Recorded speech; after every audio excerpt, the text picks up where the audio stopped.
having not protected. Sorry?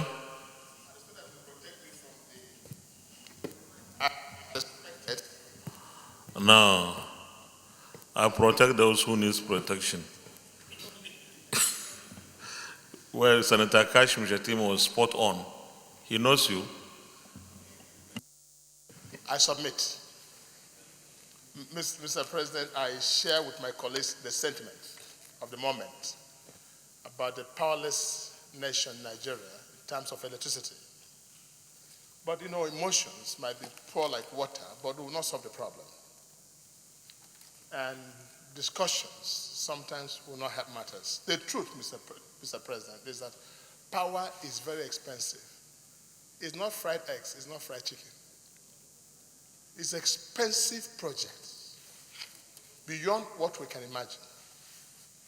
Only recently, we're talking about 11 point something trillion for our budget, the whole national budget. And it takes about $2 million for 1 megawatt of power generation.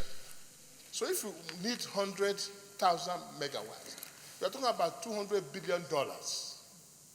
So I don't agree with those who sing these songs of sentiments of $16 billion has been put into power. $16 billion into power is like a drop of water in an ocean. But the issue, Mr. President, is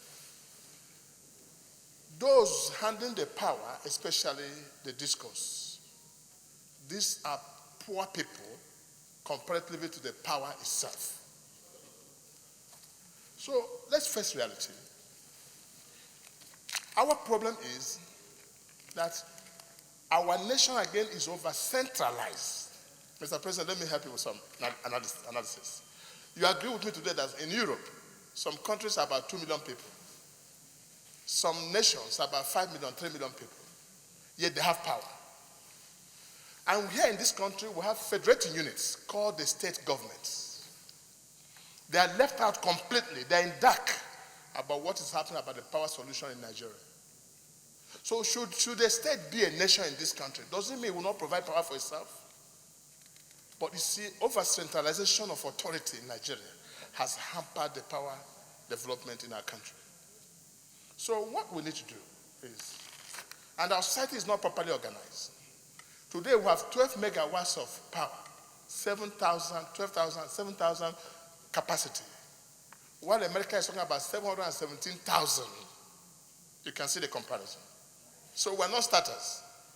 But even within the small that we have,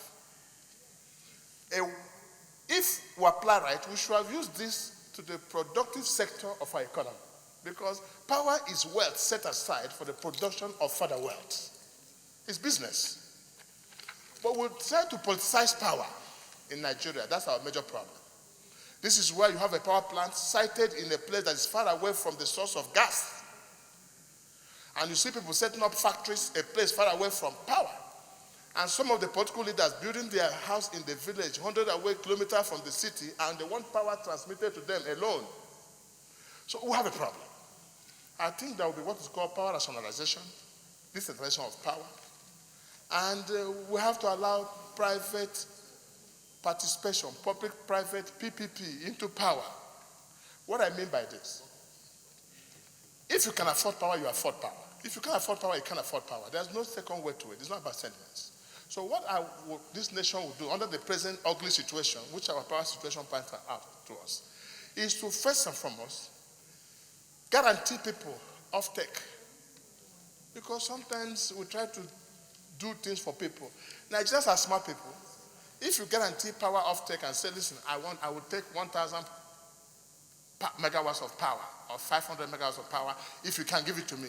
Leave it. There are investors with money who can give you power.